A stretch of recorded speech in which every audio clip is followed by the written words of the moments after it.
Welcome back and prepared to be bedazzled because another ineffably epic video is slated to commence. Today I wanted to notify you of a reason as to why certain people feel that they live their lives on the ultra-hard difficulty mode. Certain people feel that they live their lives on the ultra-hard difficulty mode as a corollary of how cumbersome it is for them to sustain living their lives. Certain people deem it to be extraordinarily arduous for them to sustain living their lives in contexts in which they work a regular, real private sector employee job based on voluntary demand. It is eminently undesirable for a person to work a regular, real private sector employee job based on voluntary demand. In this controlled market economy, most people who work real private sector employee jobs based on voluntary demand have poor financial health. Furthermore, in this controlled market economy, most people who work real private sector employee jobs based on voluntary demand metaphorically succumb to living from credit card to finance the cost of obtaining basic needs.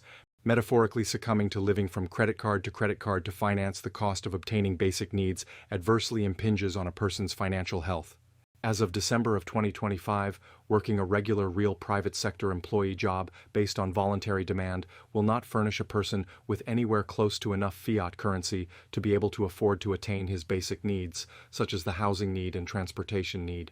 As of March of 2026, it can be deduced that most people who work regular, real private sector employee jobs out of sheer and utter financial desperation are eminently dispassionate about working regular, real private sector employee jobs. Furthermore, most people who work regular, real private sector employee jobs in the real private sector employee job market out of sheer and utter financial desperation would aptly forego doing so if they had robust financial health.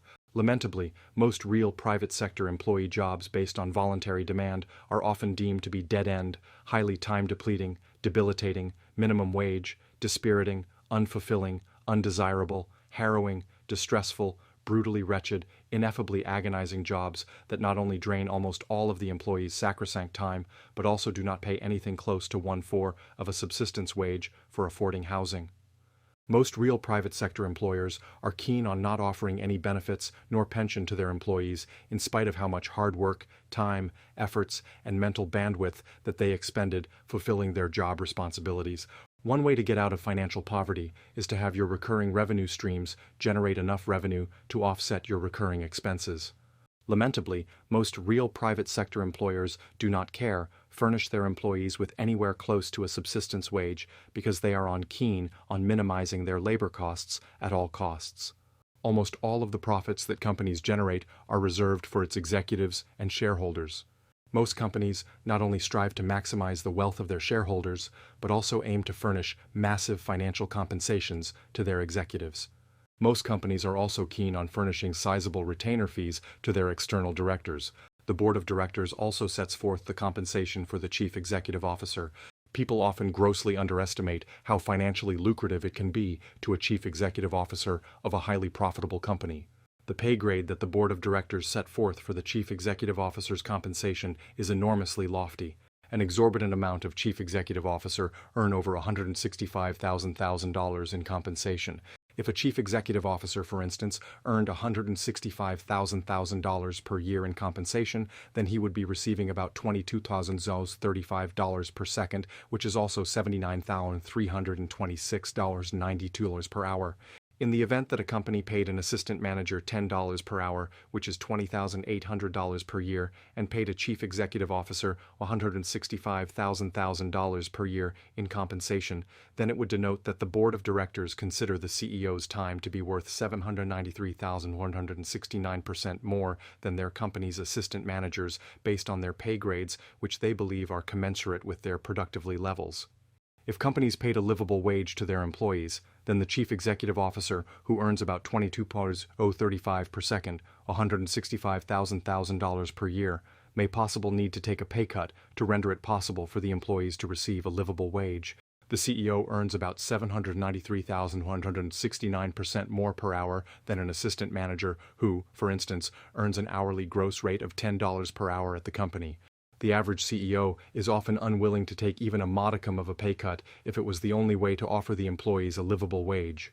Borrowing equity out of your life, time, happiness, dignity, health, and future wealth just for a pittance of a non-subsistence wage, which at most provides you with an iota of perishable, ephemeral, fleeting short-term relief so that you can afford to buy some food, is not only an eminently inefficacious way to generate revenue, but also provides no basis for ever being able to have a financially prosperous future. You should aim to establish and build up multiple sizable recurring revenue streams to be able to offset your recurring expenses. If your income-generating assets that comprise your recurring revenue streams are able to generate enough cash inflows as an aggregate to offset your cash outflows, then you can liberate your time if you no longer need to relinquish your precious time to an employer to generate revenue. As of June of 2024, there are an exorbitant amount of real private sector employee jobs that have hazardous employee working conditions that render an employee at an extremely high probability to contract workplace injuries. Working a real private sector employee job that has dangerous employee working conditions at the employer's job site without having proper safety equipment on will render a person at an extremely high probability to contract workplace injuries, especially in contexts in which he works in an unsafe work environment and is expected to perform intense manual labor at a fast velocity. Working a real private sector employee job that has perilous employee working conditions is a grave disservice to oneself.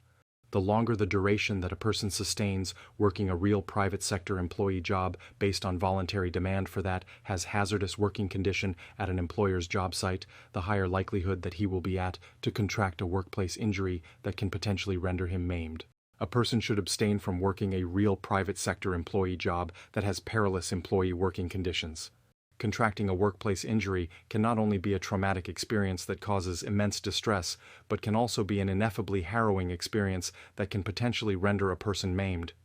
If a person becomes maimed as a result of having contracting a workplace injury at an employer's job site from having worked a real private sector employee job based on voluntary demand in an industry that has hazardous employee working conditions, then it can severely undermine his well-being and can also adversely impinge on his quality of life.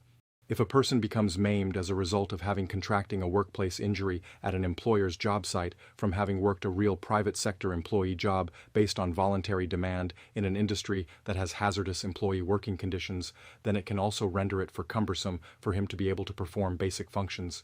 Having a vessel that is severely maimed can render a person all the more vulnerable to experiencing chronic inflammation. Nothing beneficent can ever ensue from succumbing to becoming maimed.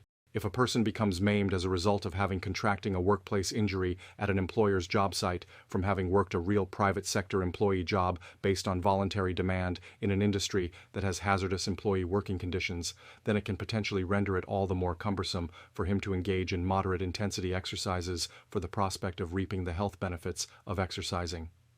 If a person becomes maimed as a result of having contracting a workplace injury at an employer's job site from having worked a real private sector employee job based on voluntary demand in an industry that has hazardous employee working conditions, then it can also render it all the less of a viability for a person to pursue a career as a professional athlete in the vast majority of professional sports. If a person who is an independent contractor, for instance, becomes maimed as a result of having worked a real private sector employee job based on voluntary demand in an industry that has dangerous employee working conditions at the employer's job site, then an employer is inapt to provide him with any additional remuneration for getting maimed at the employer's job site. Companies that are a part of industries that have dangerous employee working conditions rely on a fleet of independent contractors to conduct their business operations.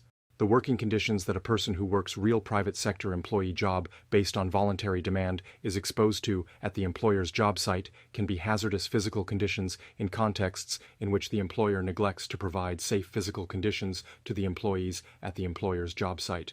An employer should never provide hazardous physical conditions to the employees at the employer's job site. An employer should always provide safe physical conditions to the employees at the employer's job site. I hope that you were enthralled, bedazzled, regaled, captivated, mesmerized, amused, floored, and fascinated. I hope that you were entrenched in the unalloyed epicness. Thanks for watching. Have a blissful day.